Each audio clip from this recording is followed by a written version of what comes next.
I'm 32 years old and have been married to my wife, Emily, for almost 6 years. She's 27, and we've been together for just over 8 years. We started living together 7 years ago, and honestly, I always thought we were the perfect couple. We both have good jobs, our own cars, and a solid financial situation. 5 years ago, we even bought a house together.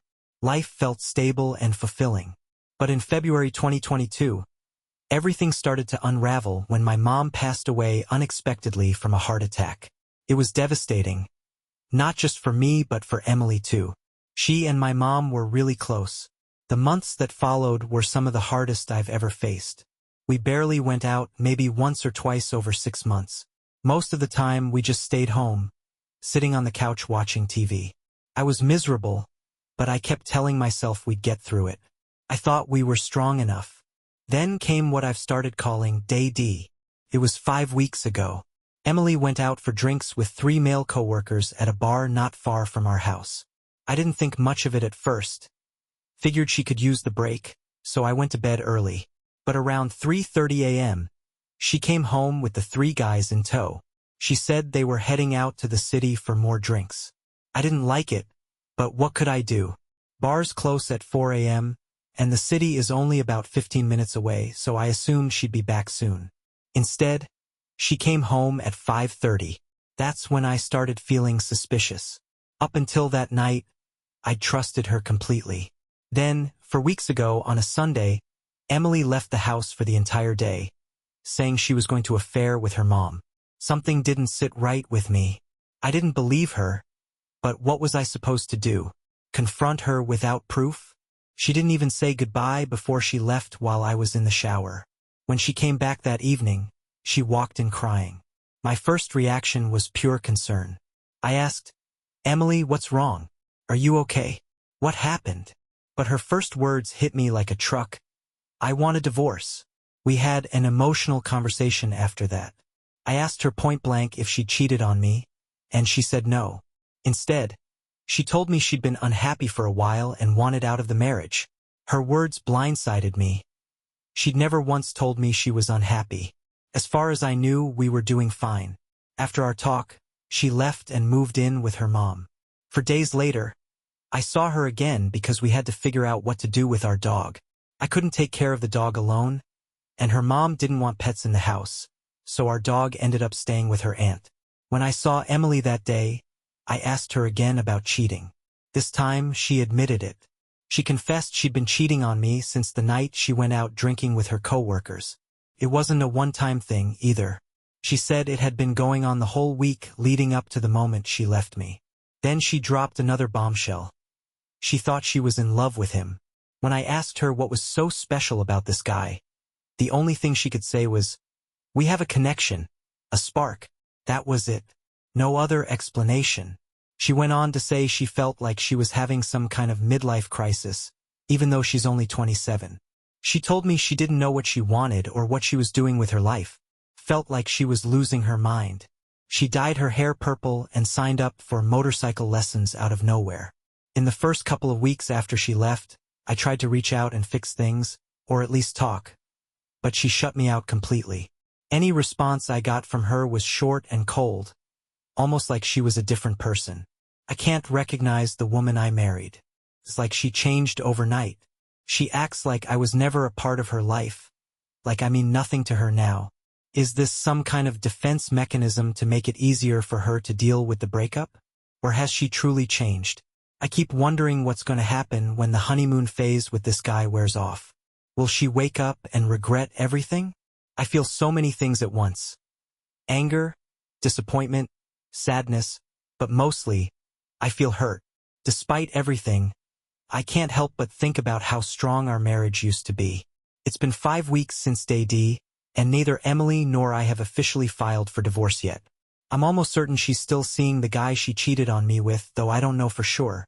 Right now, I feel completely torn between trying to save our marriage and just cutting my losses. To be honest, I'm stuck in this strange limbo. Technically still married, but she's already gone. I don't even know how I feel about it anymore. If I file for divorce now, will I regret it later? But at the same time, I can't keep living like this, stuck in a state of suspension. The first few days after she left were the hardest because, at that point, I didn't know for certain if she'd cheated. I spent those days consumed with guilt, thinking maybe I'd ruined everything, that somehow this was all my fault.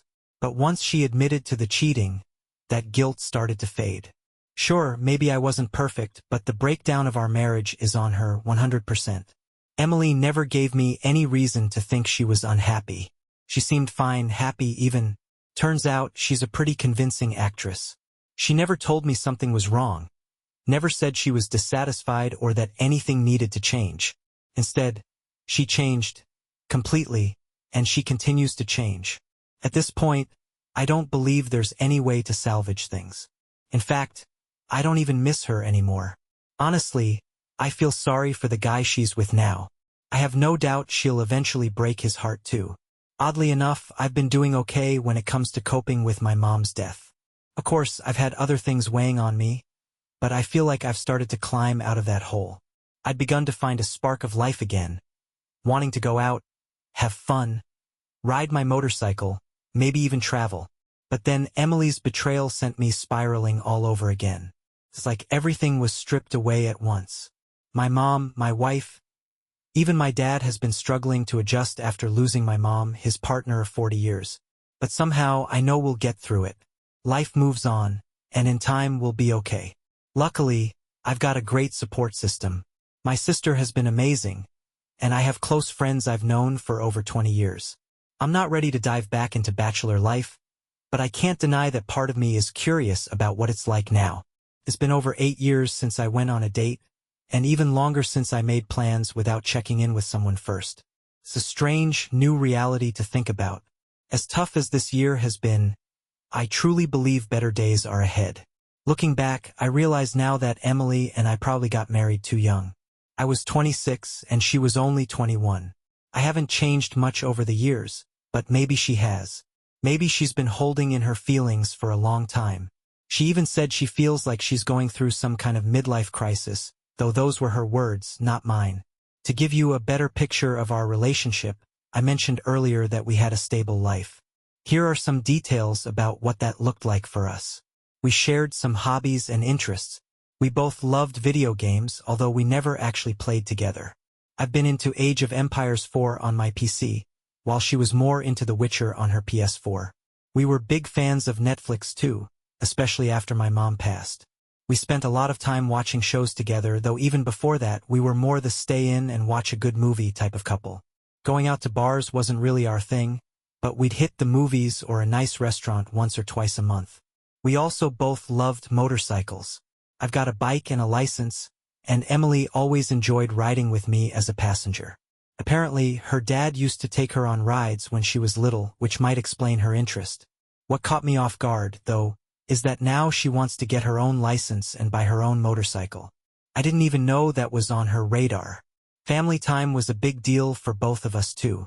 Every other Sunday we'd spend the day with one side of the family, whether it was her mom and stepdad, her dad and stepmom, or my dad. We also enjoyed taking the dog out to natural spots, hiking through the woods, and soaking up the quiet together. As for our personalities, I used to admire her impulsiveness. She had this knack for making quick decisions while I'd overanalyze everything, whether it was about buying something or booking a vacation. She'd just go for it without hesitation. But now, looking back, maybe that impulsiveness wasn't always a good thing. In some ways, Emily and I were complete opposites, and I think that's part of what made us work so well. She used to say she loved my humor, and I loved hers. We had this dry, borderline, ridiculous sense of humor that just clicked. We could make each other laugh over the dumbest things, and it felt like we were always having fun together. I also admired her honesty and straightforwardness, at least before everything went sideways. She used to be so open about her feelings. If something bothered her, she'd tell me. For example, about 4 years ago, I got really into video games. I didn't even realize I was neglecting her until she told me, flat out, that it was making her unhappy and that I needed to focus more on our relationship. She was right, and I listened. I cut back on gaming to make more time for us. I loved everything about her. How she talked, how she walked, how she laughed. I even thought it was adorable how she sneezed 8 to 10 times in a row every single time. But now, all those feelings I once had or still have are fading fast. As for our intimate life, it was consistent but not particularly exciting. Since we got married, we were intimate about twice a month on average. It was good, in my opinion, and we always reached the same happy conclusion. At least, I don't think she ever faked it. Still, things had become a bit routine. We stuck to the same 3 or 4 positions and didn't really explore beyond that. Date 1. Yesterday, I decided to make a few calls. In the Netherlands, we have specialists called mediators who handle all aspects of divorce: legal, financial, emotional, everything. They're essentially neutral facilitators to help both parties navigate the process. Today, Emily and I had our first meeting with one of them. Unfortunately, her car broke down, so I had to pick her up. Yeah, I wasn't thrilled about it, but both of us had to attend for the mediation to proceed smoothly. The meeting itself went as expected. We both expressed our intentions to divorce, but the topic of her betrayal didn't come up. I didn't see the point in mentioning it. The mediator is neutral, and there are no laws here about infidelity affecting the divorce process. Legally, Emily has the same rights whether she cheated or not. After the mediator left, we sat at the kitchen table in silence. The only sounds came from our cats running around. After a few awkward minutes, I asked her, "Do you have anything else to say?" She just shook her head and said, "No." I told her, "Okay, then I think it's time for you to leave. I don't want you staying here." She hesitated before asking, "Can you take me home?" I replied, "No. How you get home is your problem. I don't feel like driving 30 minutes to drop you off." She looked surprised, maybe even hurt. I think she expected me to give in and take her like I always had before. Instead, she called her mom, who said she could pick her up in about an hour. Emily left to go for a walk while waiting for her ride. As she walked out, she looked wounded, emotional even, but I stayed calm. Even so, I can't help but notice the strangeness in her behavior. I think she's still lost in this fog of betrayal. Despite everything, I still have love for the woman she used to be, but now I treat her like she means nothing to me. She's not the same person anymore. Here's where I need advice, but I'll give you some backstory first. For 11 years, I worked as a driver for a transport company we'll call Supertrans. About 4 months ago, I left that job and started working for another company. Emily works at Supertrans in the office. She started there about a year and a half ago. Her lover, let's call him L, works in the warehouse at Supertrans. Since I worked there for so long, I know most of the employees, including Emily's direct colleagues. One of them is a guy named Thomas, a 32-year-old who sits right next to her. He was also out with them on the night she cheated but left earlier. Thomas and I have always had a good relationship. He's a decent guy and has always treated me well. Now, Emily is on vacation, but she's due back at work on Monday. I'm seriously considering messaging Thomas to tell him the full truth about what happened. How Emily cheated on me with L. On one hand, I feel like Thomas deserves to know the kind of person Emily is, especially since they work so closely together. I also want him to understand what kind of person L is, given that they were both there that night. I know this might seem like an act of revenge, and honestly, maybe it is. Emily turned my life into a living hell, and part of me would love for her to have a terrible Monday at work, knowing her colleagues found out the truth. Most of them have known me for over a decade and liked me, so it feels like I have every right to share what happened. After all, it's my story too, and I decide who to tell. Here's the rewritten version of this part of your story. So, at this point, it's not really a question of whether I should tell Thomas about what happened. I've already made my decision. Update 2. First, I want to thank everyone for the incredible support you've given me throughout this mess. It's been 6 weeks since day D, and while I still feel emotionally drained, I'm doing much better than I expected.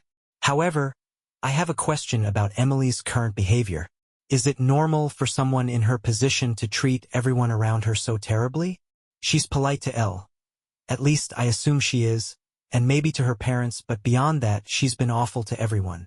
It's obvious she has zero respect for me, acting like I was the worst husband in the world. She keeps claiming she's been unhappy for years, which I think is complete nonsense. But honestly, I don't care anymore. What she does to me is her problem. She's ruining her own life. The issue is how her behavior affects other people. For example, my dad reached out to her recently. He sent her the kindest, most heartfelt message he's probably ever written. And what did she do? Nothing. She didn't respond, didn't thank him. Absolutely nothing. This hit especially hard because, after my mom passed away last year, Emily would often take my dad to a nearby amusement park. They both had season passes, and it became their thing to do together.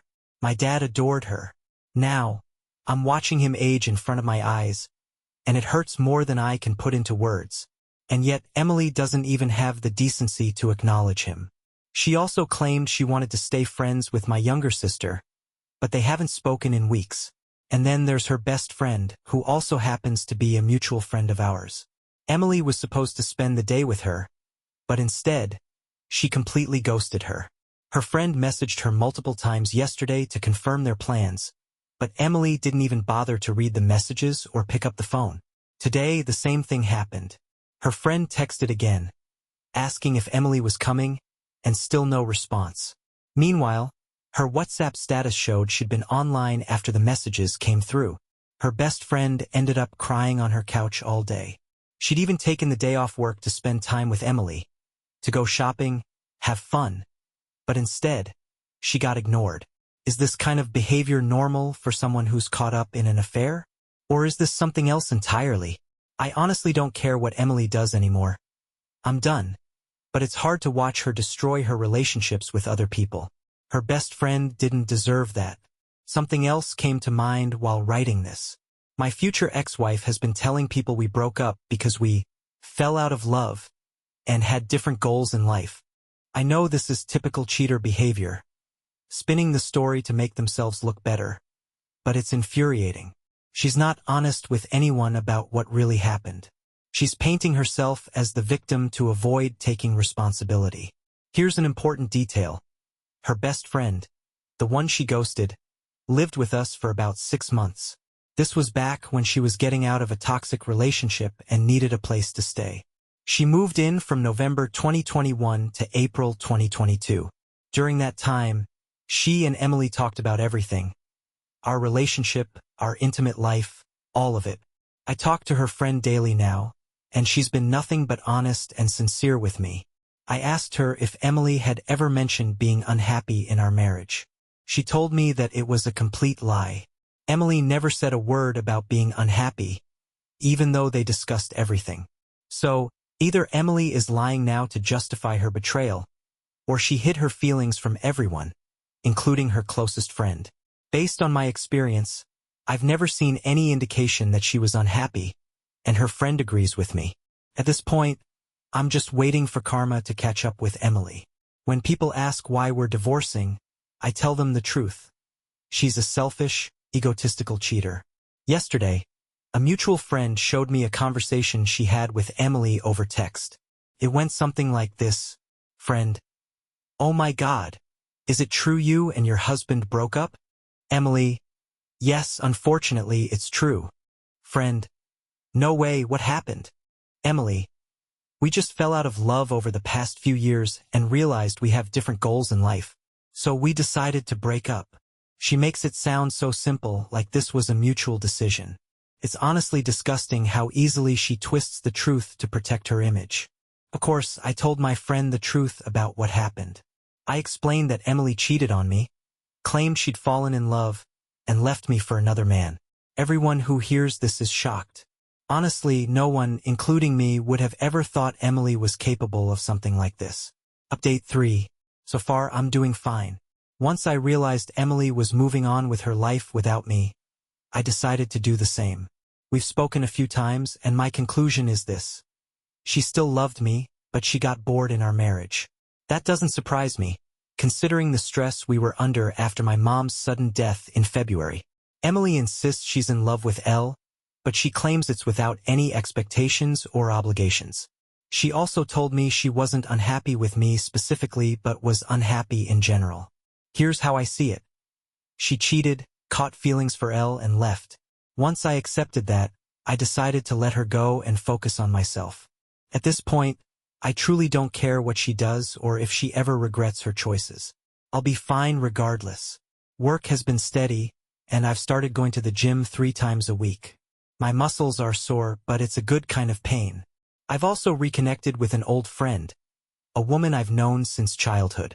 While it's purely a friendship, I'm grateful to have someone I can talk to about anything. She lost her dad last year, so we can relate to each other even in the shared experience of losing a loved one. Overall, I'm doing well. As for the divorce, we've gathered the necessary documents and sent them to the mediator. We're waiting to schedule the next meeting, but my mind is already made up. The divorce will happen. Whether Emily regrets her decision or not doesn't matter. Our marriage is over. Update for: in 4 days, Emily and I will sign the divorce papers, officially ending this chapter. This update will be longer since I haven't shared anything in about 4 months.